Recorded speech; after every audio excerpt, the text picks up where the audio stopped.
Eh bien, s'il te plaît, dis-moi que ce n'est pas un cadavre ou quelque chose comme ça. Et viens ici.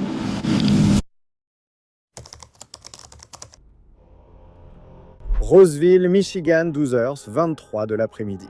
Un agent de patrouille intervient pour une collision signalée à l'intersection de Hayes et Common Road. Un pick-up Ford bleu contre un semi-remorque. Appel de routine, le genre que les agents traitent souvent. Le chauffeur du semi-remorque est toujours sur les lieux. Le pick-up est arrêté sur la chaussée, mais son conducteur est introuvable. Roseville. Seattle, Et Waterloo. qui que ce soit, ce type avait un sac et il le frappait. Il avait le portable sur Hayes, de ce côté, à pied. Je l'ai presque su parce que le plus jeune gars qui conduisait avançait plutôt vite à pied en descendant Hayes. Quand j'ai appelé le central, ils ont demandé le numéro de plaque et j'ai vu qu'elle était expirée. Tu étais impliqué là-dedans? Oh mon Dieu.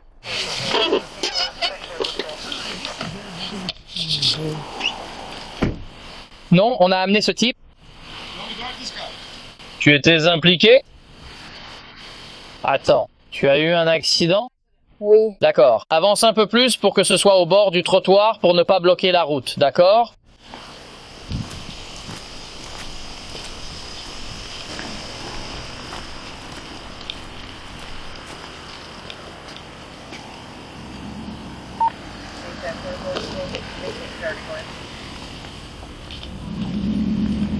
Peux-tu me donner la circulation habituelle, s'il te plaît?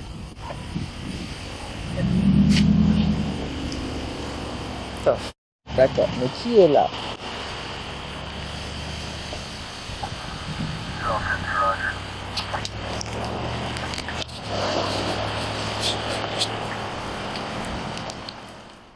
L'agent intervenant commence à inspecter le pick-up pour trouver des indices qui pourraient permettre d'identifier son propriétaire.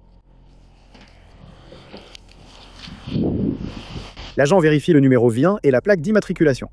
Le véhicule est enregistré au nom de Gabrielle Carla Seitz, une femme blanche de 63 ans, immatriculation valide, plaque correspondante, non signalée comme volée. À ce stade, cela ressemble à un délit de fuite classique. Comment était la personne? Pouvez-vous la décrire? Female? Homme ou femme? Je ne peux pas voir. Il y a peu de reflets. Homme ou femme? Femme? D'accord. Est-ce que c'est une femme blanche ou noire? Femme blanche. Où est-ce Gabzilla? Le conducteur de cette voiture s'est enfui. Eh bien, je vois une vieille, très vieille vignette sur la plaque, donc je n'arrive pas à la déchiffrer. Ouais. Eh bien, la personne qui la conduit est une femme blanche. Cheveux roux, aux épaules, elle est partie. Oui, Gabzilla. Probablement Gabzilla. C'est tout pour moi. Tu ne veux pas que je passe l'appel pour toi? Ça n'a pas d'importance. Bonjour. Salut. J'avais peur que quelqu'un ait heurté mon camion. Non, tout va bien pour vous. Non, tout va bien pour vous. Avec tous les dégâts qu'il y a sur ce truc, ça a touché le pneu de la remorque. Et ça... Aucun dégât sur le semi-remorque. Quelqu'un d'autre a-t-il été blessé? Oui, le camion. Ils étaient en train de tourner, et cette voiture est arrivée à toute vitesse et a percuté l'arrière, a percuté la remorque de ce camion. Puis cette personne a pris la fuite en courant. Ils sont partis. Je vais m'en occuper. Appartement, d'accord. Les agents ont appris que le pick-up bleu avait brûlé un feu rouge avant de heurter le pneu d'un semi-remorque de passage. Le poids lourd n'a subi que peu ou pas de dégâts. Tandis que le premier agent reste dans la voiture de patrouille pour vérifier les antécédents et noter ses observations, le second commence la fouille d'inventaire du véhicule abandonné. Lors de la fouille, il active par erreur une décoration d'Halloween. Jésus. Vas-y.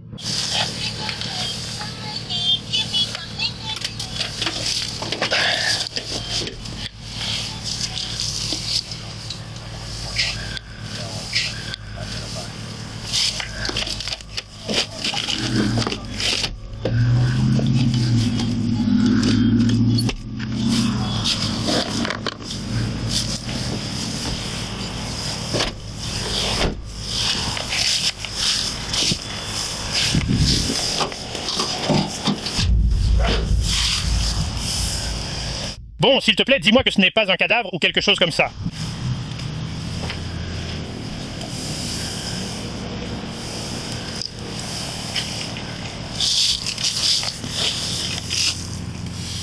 Je plaisantais. Hé, viens ici! Je plaisantais, c'est tout. Quoi? Il y a quelqu'un de mort à l'arrière. C'est moi qui ai fait la blague. Puis je n'allais pas bien. D'abord dans Close Nook.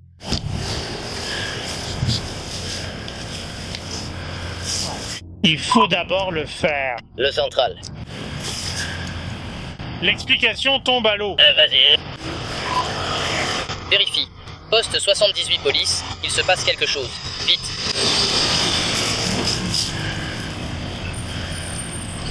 C'est peut-être la seule façon dont nous allons... Propriétaire, Je ne vais rien toucher d'autre. D'accord, garde la ligne derrière. tu vas laisser ça pour l'instant. Là, il y a quelqu'un de mort à l'arrière. D'accord. Oui, je contacte ma centrale tout de suite. Je dois fermer cette route. Je suis sur le point d'exploser.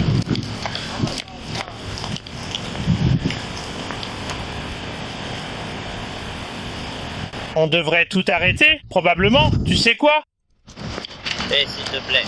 Laisse tout en l'état pour l'instant, même ça. D'accord, oui, pas de problème. Oui, je vais le laisser juste là. On va juste le laisser. On te demandera de revenir nettoyer, car on arrête tout ici. Non, on va te rappeler. Allongé dans la benne du pick-up se trouve le corps de Gabriel Seitz, un lacet serré autour de son cou. Plus tard, les procureurs décriront ce que les agents ont observé comme des signes évidents de strangulation. Ce qui avait commencé comme un délit de fuite vient de devenir une enquête pour homicide.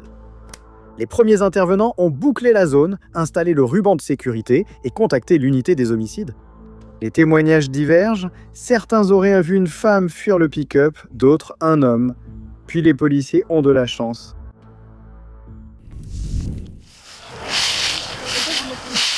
Sarah, Il connaît le suspect. il a obtenu la vidéo.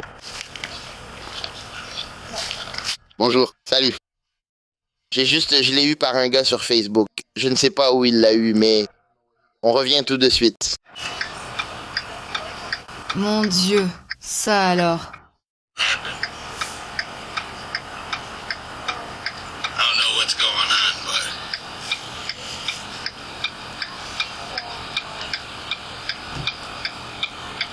Ouais.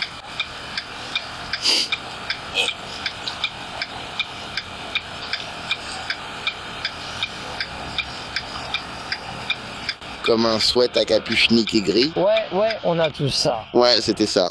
Est-ce que tu pourrais l'envoyer par email? Et c'est sur Facebook? Ouais.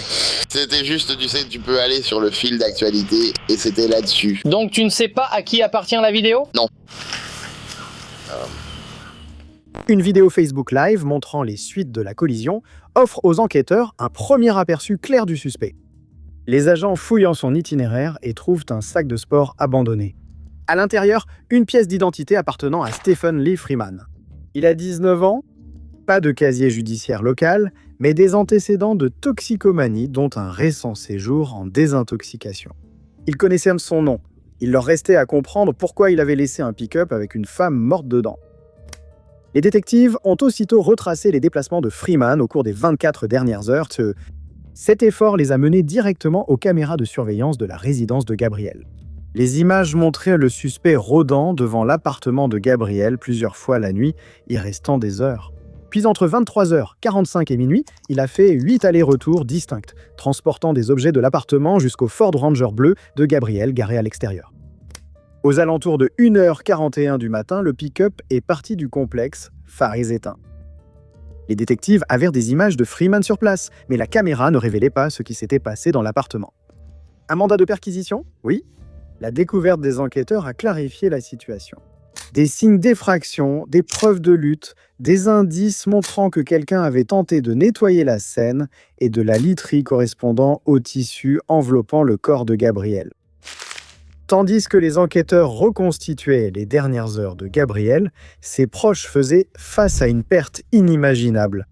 En s'adressant aux journalistes de la télévision locale, sa famille a permis de mieux comprendre qui était Gabrielle. Ils ont aussi révélé que dans les semaines précédant son meurtre, elle avait exprimé des inquiétudes pour sa sécurité. C'était la personne la plus gentille qui soit. Tout le monde l'aimait et aimait être en sa compagnie. Elle faisait rire les gens par sa façon d'être. Elle aimait danser, chanter, tout simplement tout. Justin Homans de Roseville vit 4 jours difficiles. Après avoir appris que le corps de sa mère, Gabrielle Seitz, âgée de 62 ans, avait été retrouvé à l'arrière de son pick-up près de Common et Hayes jeudi.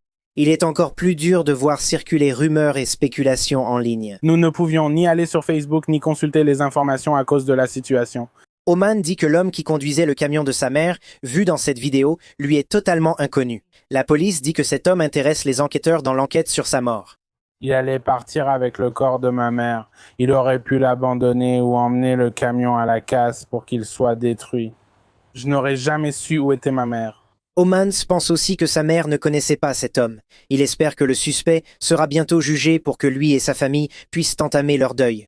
Elle était simplement une mère parfaite, une amie parfaite et une sœur parfaite pour tous ceux qui la connaissaient. Malgré les rumeurs qui circulent sur les réseaux sociaux, Justin dit que sa mère ne connaissait pas le suspect, mais qu'elle commençait à s'inquiéter pour sa sécurité autour de sa maison sur Utica Road à Roseville. Elle disait à tout le monde, genre, je veux partir d'ici, c'est trop, il y a trop de danger, vous savez, il peut m'arriver quelque chose, je veux juste partir d'ici. Malheureusement, ces inquiétudes se sont avérées justifiées.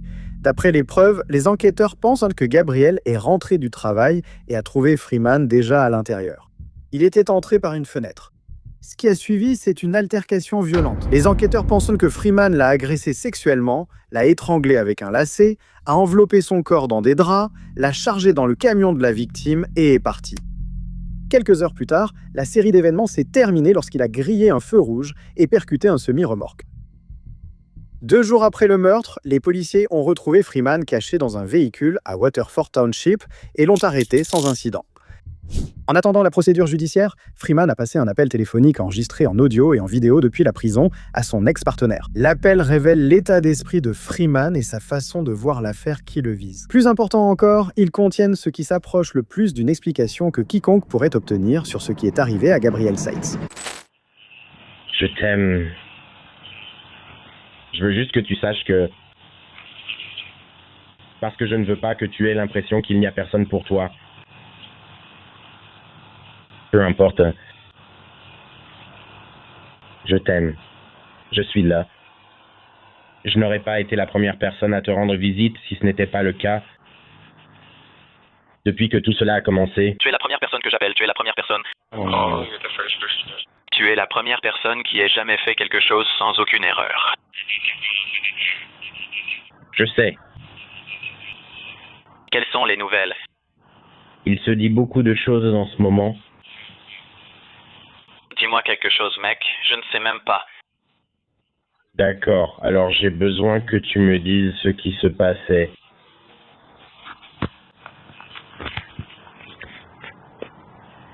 Eh bien, tu sais quoi? C'est ce que je dis, genre... Mais là, il se dit beaucoup de choses, genre... Ils disent que tu vivais avec elle. Comme ça, les médias t'ont transformé en monstre. Donc c'est moi qui te défendais dans les commentaires et tout. Hein? Il n'y a pas de son en ce moment. D'accord, ça y est. Je me suis réveillé avec ses mains autour de mon cou. Quoi? Tu l'as dit aux enquêteurs quand ils t'ont arrêté? Non, mon pote, j'attends de voir un avocat. Je n'ai toujours pas parlé à mon avocat. Je suis allé au tribunal aujourd'hui et je n'ai toujours pas d'avocat. Eh bien, ils vont juste continuer à repousser si tu n'as pas d'avocat. Genre, tu n'es accusé de rien. Tu es ce qu'ils sont. Ce qu'ils ont contre toi dans le comté de Macomb, c'est qu'ils t'ont pour meurtre au 1er degré et ensuite homicide. Et c'est en théorie. Tu n'es pas vraiment accusé de ça. C'est une théorie.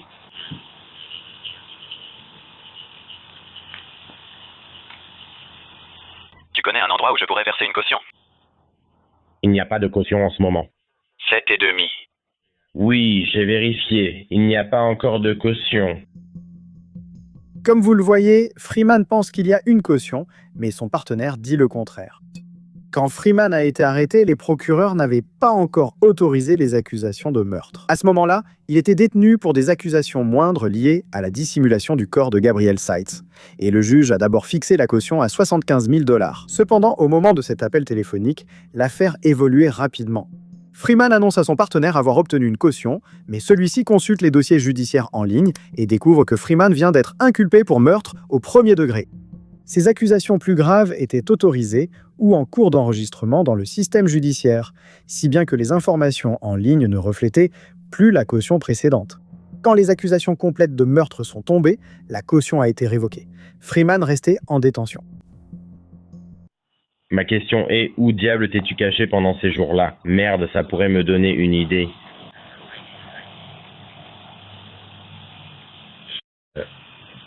Je te le dirai quand tu viendras me voir en personne. Et tu veux savoir ce que j'ai dit à Joe? C'est que s'il ne sort pas, j'entre. Je vais me rendre. Que veux-tu dire par sortir?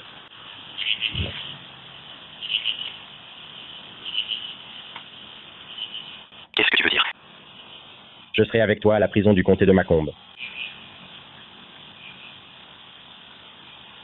Bébé, vraiment? Bébé, je ne te laisserai pas en prison. Ne fais pas ça. Bébé. Hein? Je sais déjà ce qui m'attend, Joe. D'accord. Je te l'ai dit dès le début, ouais, je me suis peut-être mal comporté avec toi, mais il en a fallu beaucoup pour en arriver là. Et il a fallu que je m'assoie vraiment pour avoir une conversation avec Joe. Et qu'il me mette dans un état que tu n'aurais jamais pu imaginer. Tu veux savoir quelque chose? Je suis vraiment une bonne personne, mais maintenant je suis entièrement avec toi. Tu as toute mon attention. J'ai même des photos de toi, bébé. Même quand tu étais potelé. D'accord.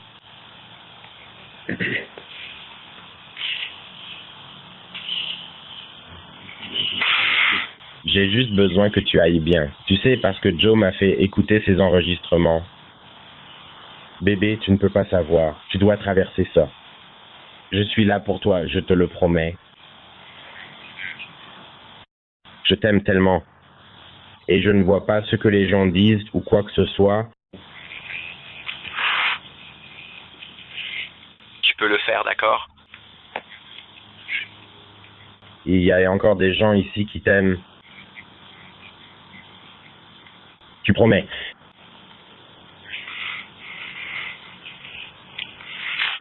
Oh, je ne m'aime même pas, mec. D'accord, eh bien, tu n'as pas besoin de le faire parce que je t'aime. Par-delà.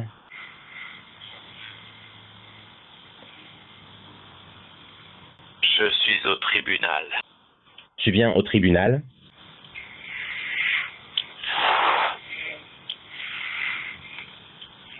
Ne fais rien de bête, s'il te plaît.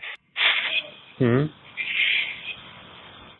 fais rien de stupide. Je ne fais rien de stupide. Je serai probablement en prison plus tard dans la journée. Sache juste ça. Dans quel bloc es-tu? Bloc D actuellement, à l'étage? Je suis actuellement dans l'unité psychiatrique. Tu es dans l'unité de santé mentale à cause de moi? Parce que j'ai essayé de me suicider dans les 20 premières minutes. Non, je leur ai dit avant. J'ai dit au détective que tu l'étais. Tu croyais me quitter? Impossible, tu es piégé. Rappelle-toi, c'est toi qui m'as demandé en mariage, non? D'accord, et ben maintenant tu as... Maintenant, tu m'as entièrement pour toi. Quoi? Si je n'y suis pas, devine quoi? Devine ce que mon dossier de tatouage va dire? Je vais l'avoir. Dès que j'aurai un peu d'argent, c'est la première chose que je ferai avant tout le reste. Mais tu ne vas pas l'avoir, je le sais déjà. À moi? Mon gars, tu ferais mieux d'arrêter de jouer avec moi. Tu ne veux pas que j'entre dans la prison du comté de Macomb et que je frappe un gardien. Ils me ramèneront tout de suite. Ce n'est pas Macomb, c'est Roseville. Tu es encore à Roseville? Je vais probablement rester ici. Non, tu devrais être à la prison du comté de Macomb. Ils auraient dû t'emmener là-bas. Tu es à la prison du comté de Macomb, c'est écrit ici. Il y a ton nom. J'ai ton numéro de détenu. La prison où tu es. Je ne sais pas ce que c'est. Je connais même les murs derrière toi. J'y suis allé trop souvent. Si un gardien passe, je sais qui c'est. Mais je voulais m'assurer que c'est bien la salle de basket. Comme l'ancien gymnase, là où se trouve le terrain maintenant. Tu es à l'unité médicale, bébé. Je savais où tu étais. Tu passeras aussi par la désintoxication car je sais ce que tu faisais. Tout le monde voulait en parler. C'était la première chose à mentionner. Mais ça ne te fait pas agir ainsi, je te le garantis, car moi je le fais régulièrement. Tu as de quoi écrire. Dis-leur de noter le numéro. Tu as raison. Il a compris ça. Ils ignorent que je vais te mordre sous ma peau. J'ai 12 minutes. Ils m'accusent de meurtre au premier degré. Alors, au premier degré, quel est le minimum et le maximum? Le maximum, c'est la perpétuité. Si tu vas leur dire la vérité, tout de A à Z sur ce qui s'est passé, tout dépend de comment tu racontes et s'ils te croient. Donc, si tu es honnête dès le départ et que tu mets tout à plat, et même si tu leur parles, si tu continues, ils te proposeront de plaider coupable. L'accord qu'on te proposera sera que tu plaides coupable et tu pourrais purger une peine. De toute façon, tu iras en prison à cause de l'image que les médias t'ont collée. Si tu dis la vérité, tu n'auras pas la perpétuité.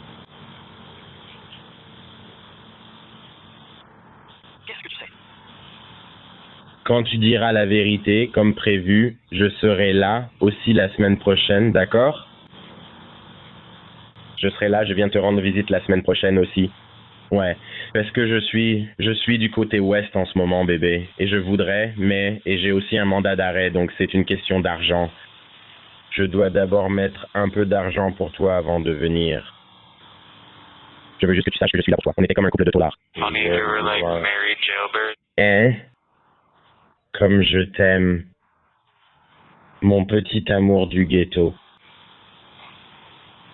Oui, je t'aime et c'est toi. Ne dis pas que c'est super, qu'est-ce que je fais? Alors, est-ce que je leur dis simplement la vérité? Tu leur dis la vérité et dis-leur tout, dis-leur tout. Ne raconte pas de conneries. Ouais, là ils te tiennent. Dis-leur la vérité. Si tu leur mens, ils vont te baiser à la fin. Il n'y a aucune raison de mentir maintenant. Ils te voient déjà comme un monstre. Montre-leur qu'ils se trompent. D'accord.